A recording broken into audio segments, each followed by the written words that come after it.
The war had lasted for 300 years and nobody remembered how it started anymore. The Galactic Coalition was an alliance of over 2,000 species, spread across 1,000,000 stars, and they had been fighting the Vreth Dominion since before. Most of their members had achieved space travel. The Vreth were conquerors, and they made no secret of it, and they believed that strength was the only truth in the universe, and every species they encountered was given a simple choice: submit or be destroyed. Most species chose to submit. The Coalition chose to fight, and for 3 centuries they had held the line, but now that line was breaking. In the great council chambers of Corinth Station, the leaders of 100 worlds gathered to discuss what everyone already knew but nobody wanted to say out loud. They were losing High Counselor. Vethran of the Tyranny stood at the center of the chamber, and his 4 eyes moved across the assembled delegates, and he could see the fear in all of them. The Vreth have broken through at Karn 7, he announced, and his voice was heavy with exhaustion. Their fleet is moving toward the core worlds, and we do not have the ships to stop them. The chamber erupted in chaos, and delegates shouted over each other, and some demanded immediate action, while others called for negotiations, and a few simply sat in silence, because they had already given up hope. In the far corner of the chamber sat a small delegation that nobody paid attention to. The humans. They had been granted observer status 40 years ago, when their first ships had stumbled into Coalition space, and at the time, the Coalition had debated whether to even acknowledge them. Humans were from a small blue planet in an unremarkable solar system at the edge of a spiral arm that most star charts did not even bother to name, and they were young as species went, and they had only achieved faster than light travel a century before first contact. The Coalition scientists who studied them had written extensive reports, and none of them were flattering.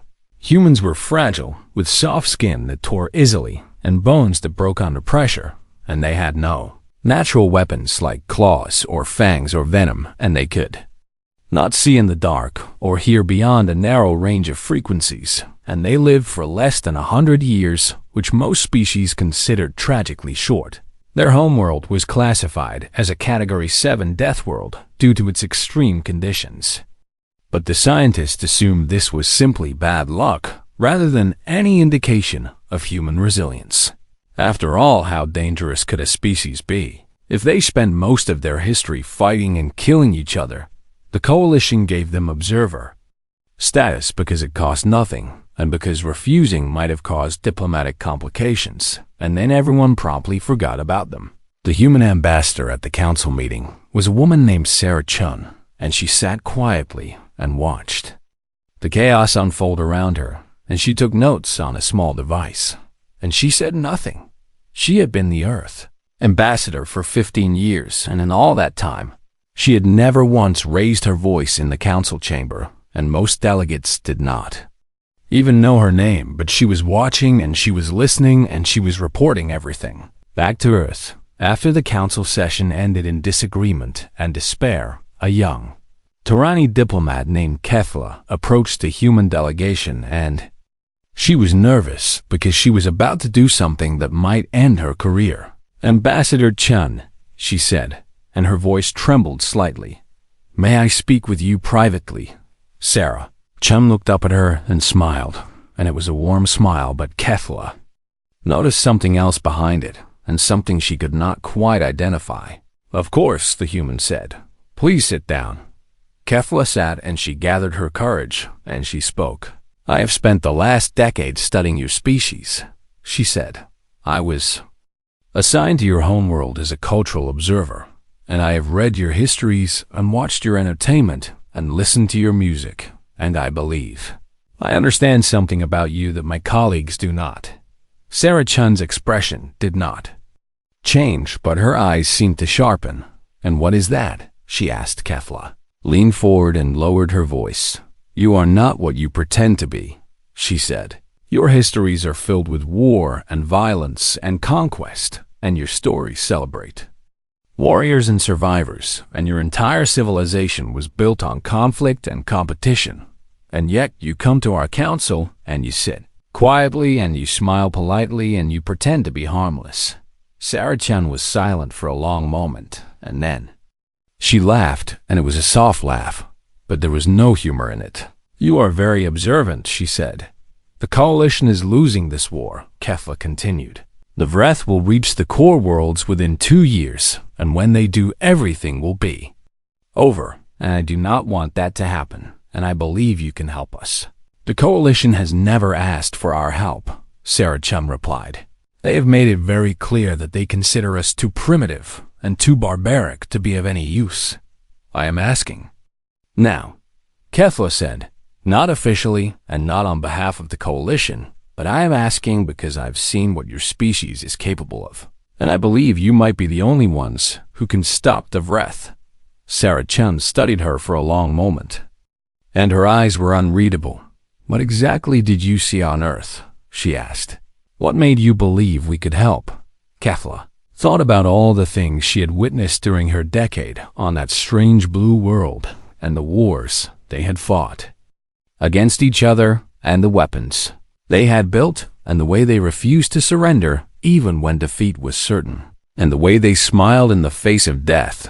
"I saw a species that has never stopped fighting," she said.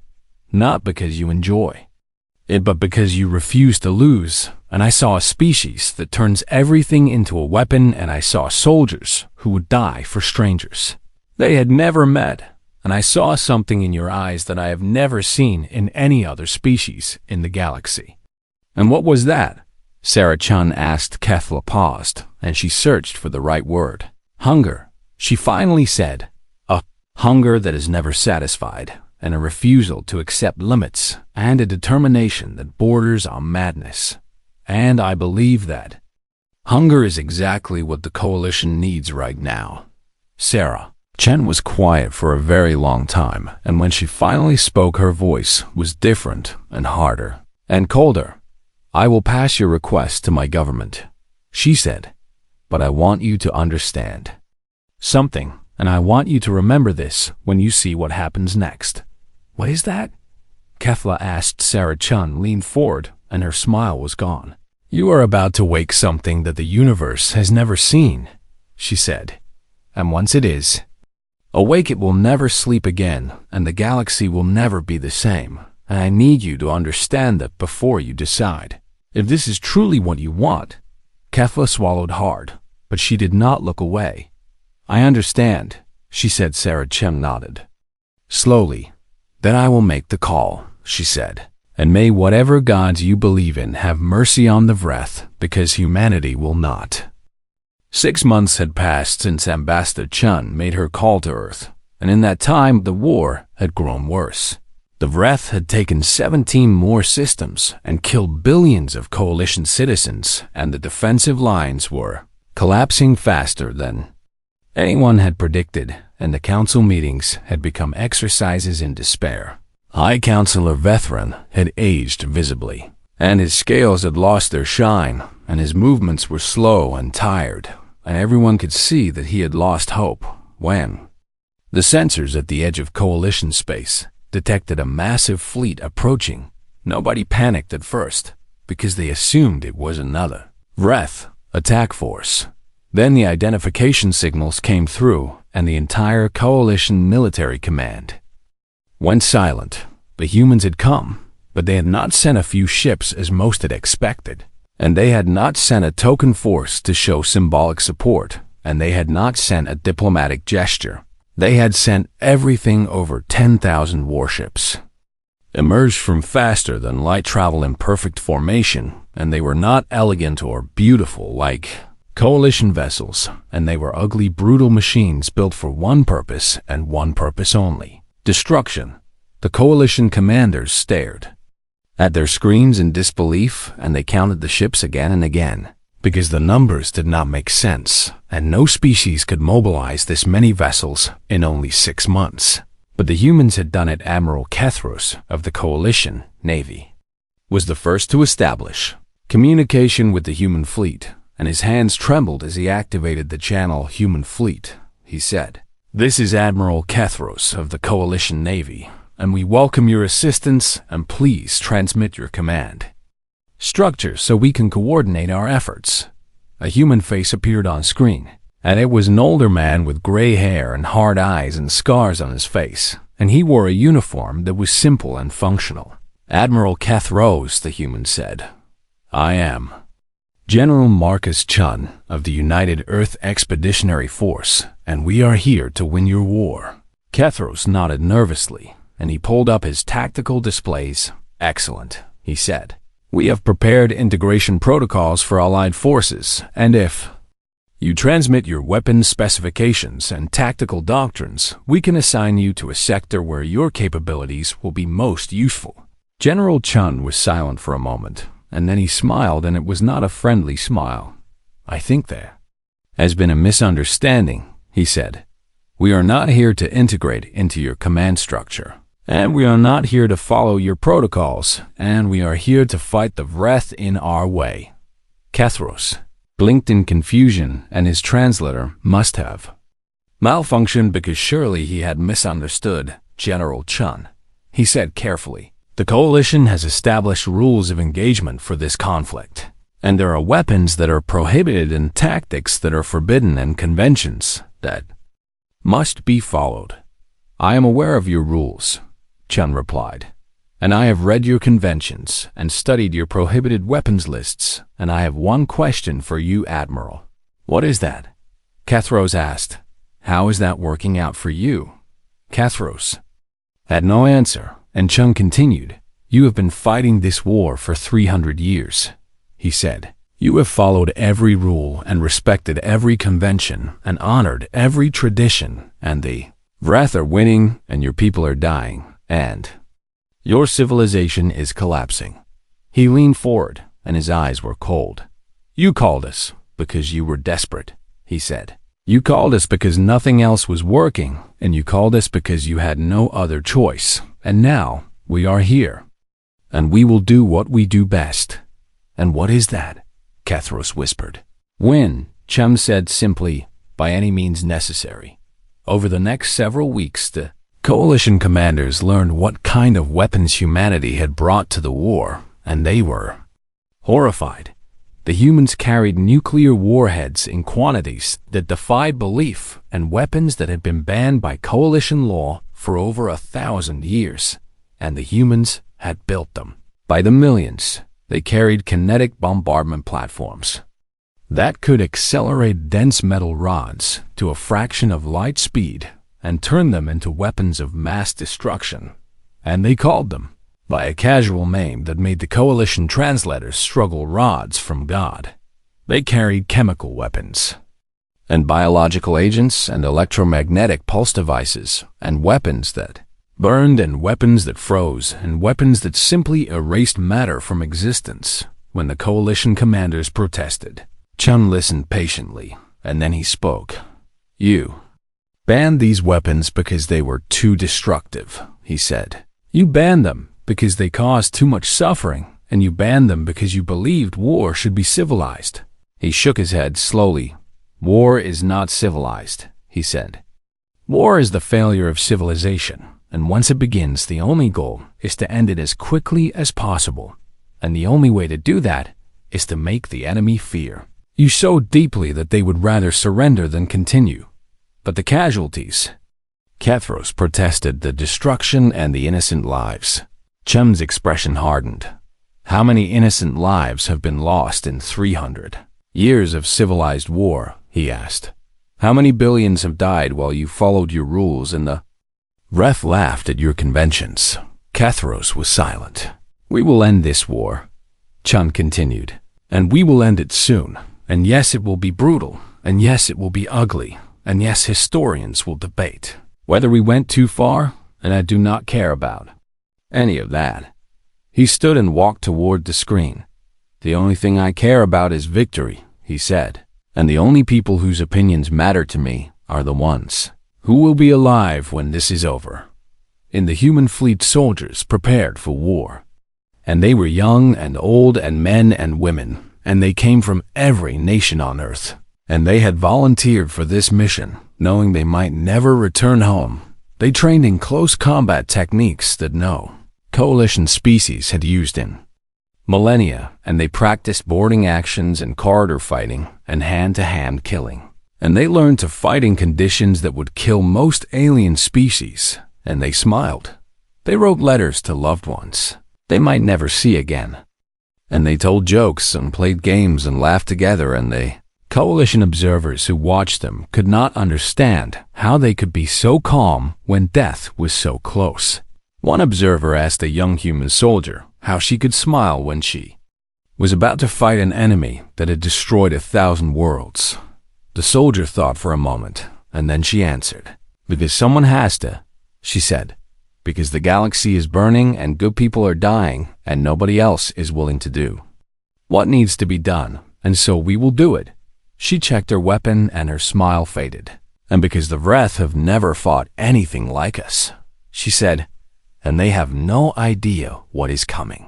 In the council chambers, Kethla watched the human fleet on her screens, and she remembered her conversation with Ambassador Chen 6 months ago, and she remembered the warning Chen had given her.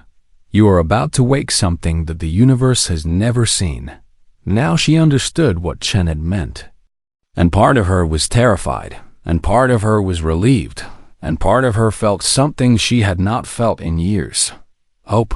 The humans were coming, and the universe was about to learn what happened when you pushed humanity too far, and Kethla knew that nothing would ever be the same. General Chun stood on the bridge of his flagship and looked at the stars ahead. And somewhere out there the Vreth were waiting, and they did not know that their world was about to end. "Signal all ships," he said. "Quietly, prepare for combat, and show no mercy, and take no prisoners." He paused and his voice hardened, "and remind the Vreth why humanity should never have been underestimated." The fleet moved forward, and the universe held its breath.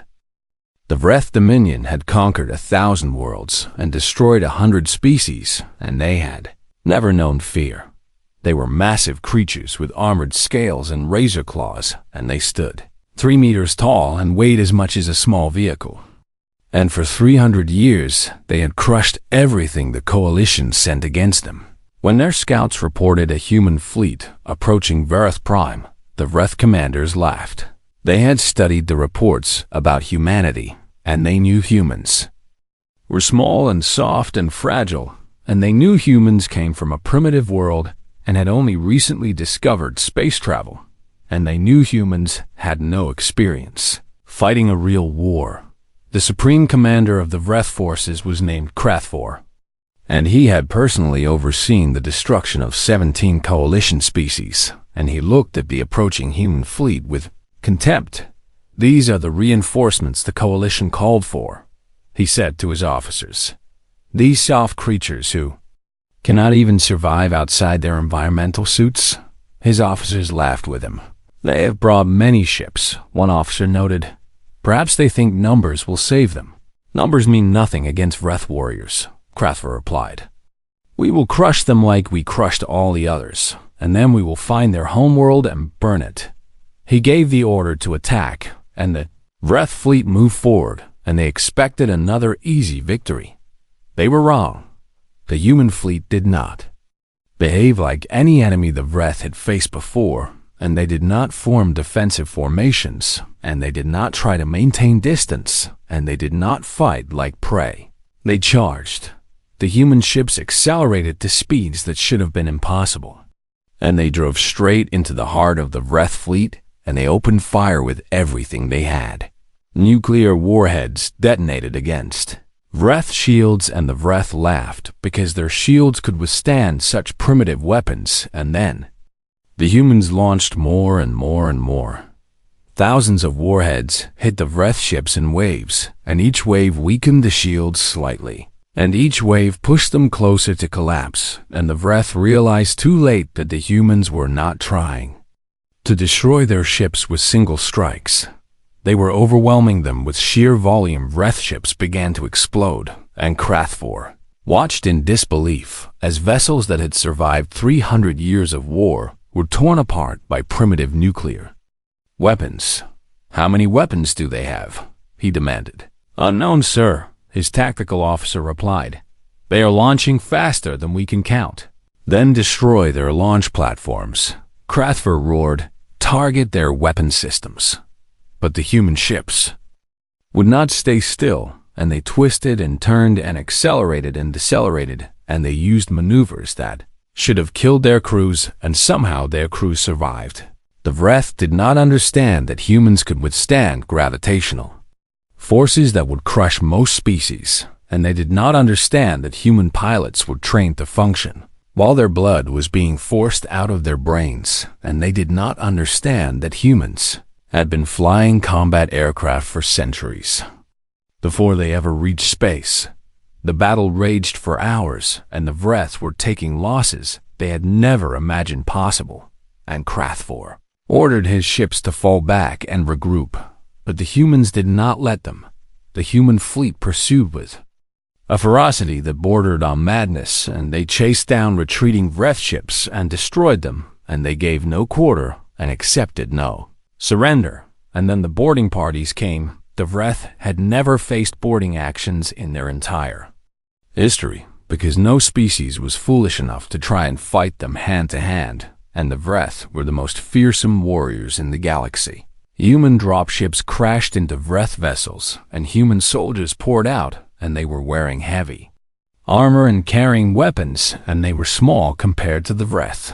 But they did not run. Sergeant James Rodriguez was the first human to set foot on a Vreth warship, and he was 23 years old, and he had grown up in a small town, Earth, and he had never seen an alien before joining the military. When the airlock opened, he saw his first Vreth warrior, and it was 3 meters of armored muscle and claws and teeth, and it roared at him with a sound that shook the corridor. Rodriguez raised his weapon and smiled. "Ugly bastard," he said, and opened fire. The Vreth warrior charged, and Rodriguez stood his ground, and he kept firing, even as the creature closed the distance, and he did not stop until it fell. Behind him his squad poured through the airlock, and they fanned out through the ship, and they fought in every corridor and every room, and they died, and they killed, and they kept moving forward. The Vreth could not understand what they were facing, and these small soft creatures should have been easy to kill, and yet they fought with a savagery that matched anything the Vreth had ever seen. When a human soldier was wounded, they kept fighting, and when they were dying, they used their last strength to kill one more enemy. And when they were surrounded and outnumbered, they laughed and charged into the enemy lines.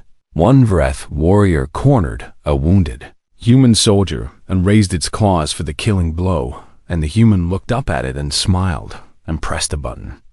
The explosion killed them both, and the Vreth learned that humans would rather die than surrender. Across the fleet, the same scenes played out again and again, and human soldiers died by the hundreds, but for every human who fell they took 10 Vreth with them, and the Vreth had never paid such a price for victory. And they were not winning. Krathver watched his tactical display and saw his fleet being destroyed piece by piece, and he could not understand what was happening, and these primitives should not have been able to do this. He ordered his flagship to target the human command vessel and destroy General Chun personally, and perhaps killing their leader would break their spirit. His weapons locked onto the human flagship and fired. The shot hit, and the human flagship was damaged, but it did not retreat, and it kept coming, and it drove straight toward Krathver's vessel. "They are attempting to ram us," his officer reported with disbelief. "Impossible," Krathver said. "No commander would sacrifice their own ship." But the human flagship kept coming, and it was venting atmosphere and burning, and half its weapons were destroyed, and it kept coming. At the last moment, General Chun's voice came over the communication channel. "Supreme Commander Krathver," Chun said, and his voice was calm despite the chaos around him. "I have a message from humanity." "What message?" Krathver demanded. "We do not stop," Chun said. "We do not surrender, and we do not give up, and we will chase you across every star in this galaxy if we have to, and we will not rest until you are destroyed." The human flagship turned at the last second and avoided the ram, but it passed so close that Krathver could see the damage through his viewports, and He saw the human soldiers inside, still fighting, and still moving, and still alive, despite everything. For the first time in his life, Krathvor felt something cold in his chest, and it took him a moment to recognize what it was: fear. The battle lasted 19 hours, and when it ended, the Vreth fleet was broken, and Krathvor's flagship was boarded by human soldiers, who had already lost 60% of their number. They captured him alive and brought him before General Chun, and Krathvor looked at the small soft creature who had destroyed his fleet, and he asked the only question that mattered. "What are you?" he whispered. Chun looked at him, and his eyes were hard and tired and filled with something that Krathvor could not name. "We are humans," Chun said. "We are what happens when prey refuses to die, and we are what you get when you push a species too far, and we are your worst nightmare." He leaned closer, "And we are just getting started." The message went out across the galaxy, and every species heard what had happened at Vareth Prime, and they learned a new word: fear.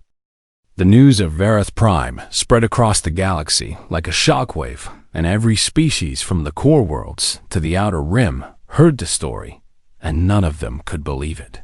The Vreth had been defeated, and not just defeated, but crushed and humiliated, and broken by a species that nobody had ever heard of. Intelligence agencies from 100 worlds scrambled to gather information about humanity, and they pulled every record and every report and every observation that had ever been made about the small blue planet called Earth. What they found terrified them. The Varathi were the first to compile a comprehensive report, and they were ancient and wise, and they had been studying species for millions of years, and their analysis was shared with every member of the coalition. Humanity is unlike any species we have ever encountered. The report began. Their homeworld is classified as a Category 7 death world, but this classification may be insufficient. The report listed the conditions on Earth, and it described the violent weather patterns and the extreme temperature variations, and the predators and the diseases and the natural disasters and the poisonous plants and animals. 70% of their planet is covered in a substance that is toxic to most carbon-based life forms. The report noted, humans call this substance water, and they drink it and swim in it and base their entire civilization around it. But the physical conditions were not what frightened the Varathi analysts, and what frightened them was the history. They had studied human history in detail, and they had found something that made no sense and something that should have been impossible. Humans had spent their entire existence fighting each other. War after war after war, and generation after generation of conflict and violence and destruction, and they had killed each other by the billions, and they had developed weapons specifically designed to kill their own kind, and they had perfected the art of death over thousands of years. Most species that achieve spaceflight do so after they have unified their world, the report explained. Most species stop fighting each other long before they develop nuclear weapons, because nuclear war would destroy them. Humans develop nuclear weapons and then use them on each other, and then developed more and kept them aimed at each other for decades, and somehow they survived. The analysts had studied human military history, and they had found campaigns and battles and wars that defied explanation, and they had found stories of soldiers who fought against impossible odds and refused to surrender.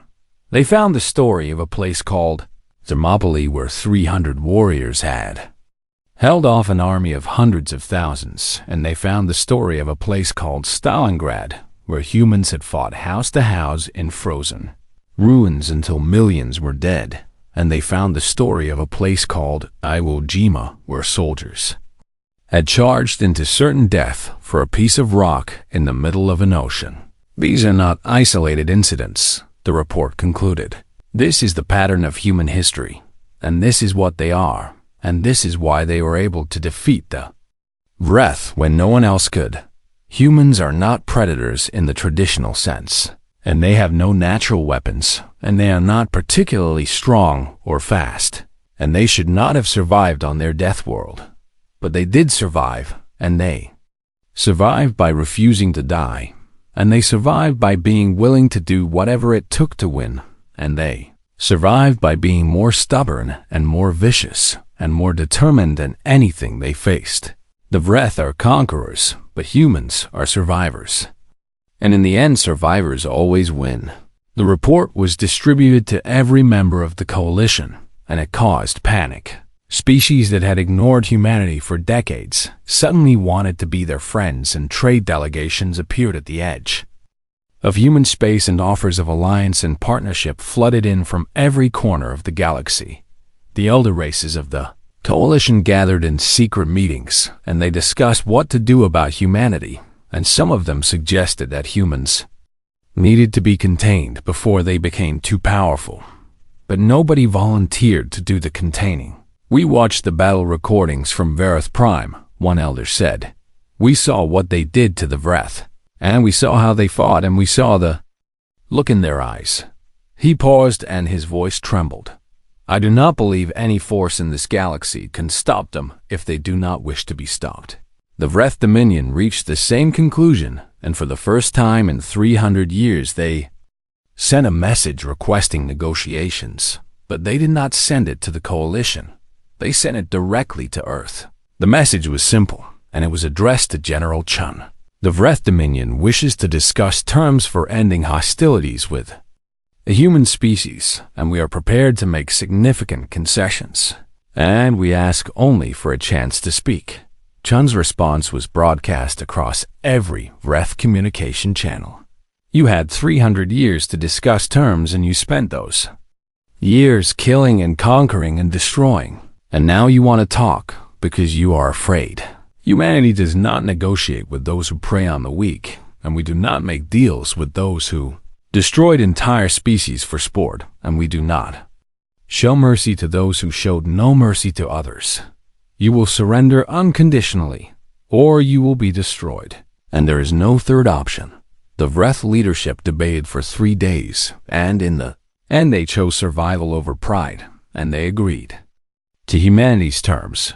But the war was not over yet, and there were still Vreth forces scattered across the galaxy, and there were still battles to be fought, and humans kept fighting.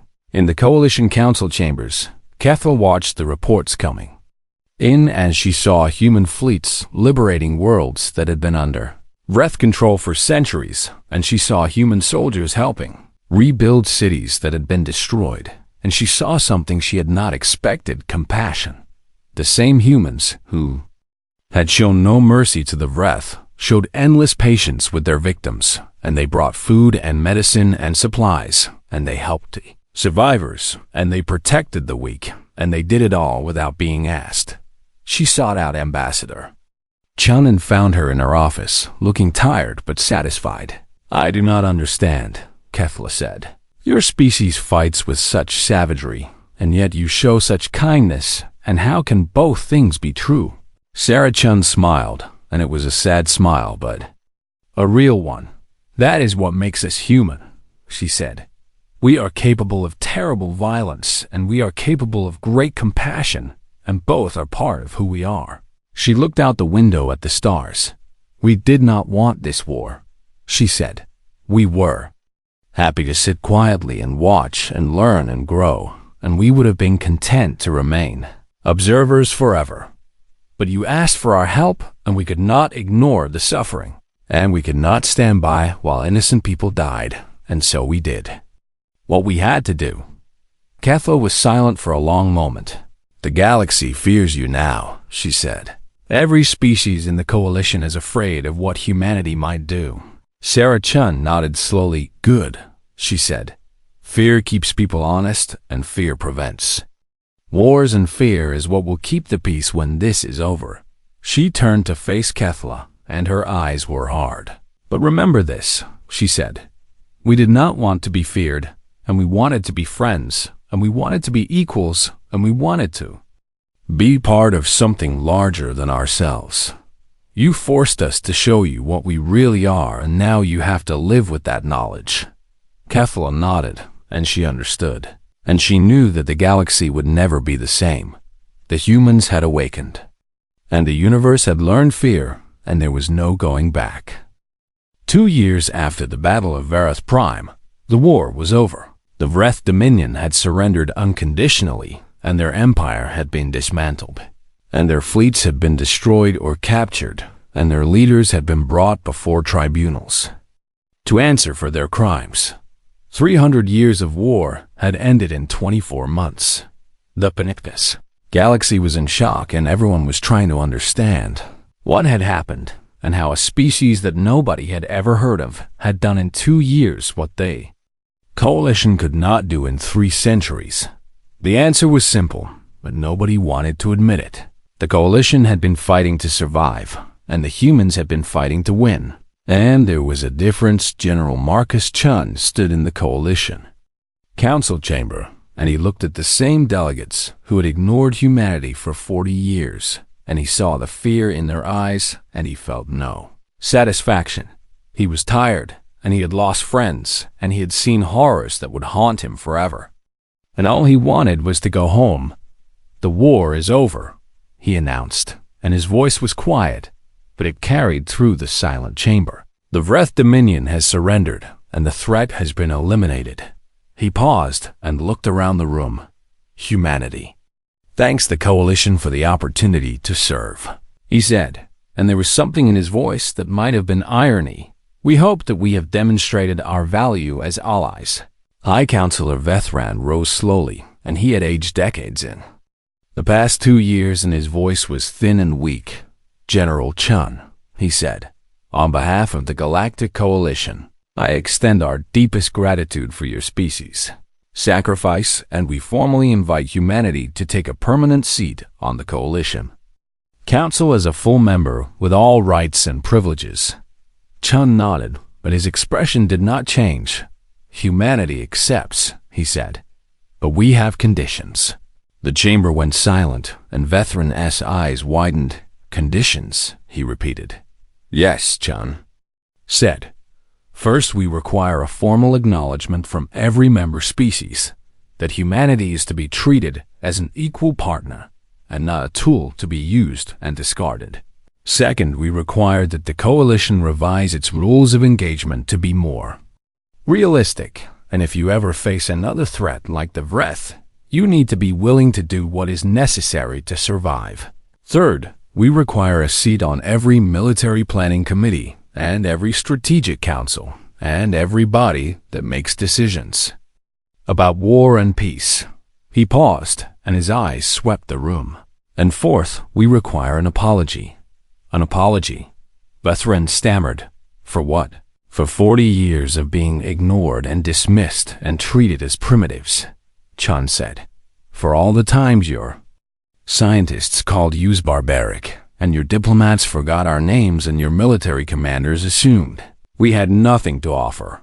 You judged us by our appearance and our technology and our age, and you never bothered to look deeper, and you never bothered to understand what we really are. And when you finally needed us, you called us as a last resort because you had no other choice." He stepped closer to the council platform. "We came anyway," he said. "We fought, and we bled, and we died for your people, and we did it because it was the right thing to do, and not because you deserved it. So yes, we want an apology, and not for us, but for every species that you will encounter in the future, and that you might be tempted to dismiss the way you dismissed us." The chamber was completely silent, and Vethran looked at the other council members, and one by one they nodded. "On behalf of the Galactic Coalition," Vethran said slowly, "I offer humanity our sincere apology for our failure to recognize your worth, and we pledge to do better in the future." Chun nodded once. "Accepted," he said, and he turned and walked out of the chamber. He did not look back. The humans began withdrawing their forces and returning home, and they left behind advisors and diplomats and trade representatives, but the bulk of their military went back to Earth. They had done what they came to do, and now they wanted peace. But peace did not come easily, and the galaxy had changed, and everyone knew. Its species, that had been content to remain neutral, began seeking alliances with humanity, and trade routes shifted and power structures collapsed and new orders emerged, and at the center of it all was that small blue planet in an unremarkable solar system. Earth became the destination for every diplomat and every merchant and every leader who wanted to understand the future. And they came by the thousands, and they all asked the same question: what do the humans want? The answer surprised them. Humanity did not want to conquer the galaxy, and they did not want to dominate other species, and they did not want to build an empire.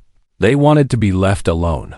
They wanted to raise their children and build their cities and explore the stars and create art and music and literature, and they wanted to live their lives in peace.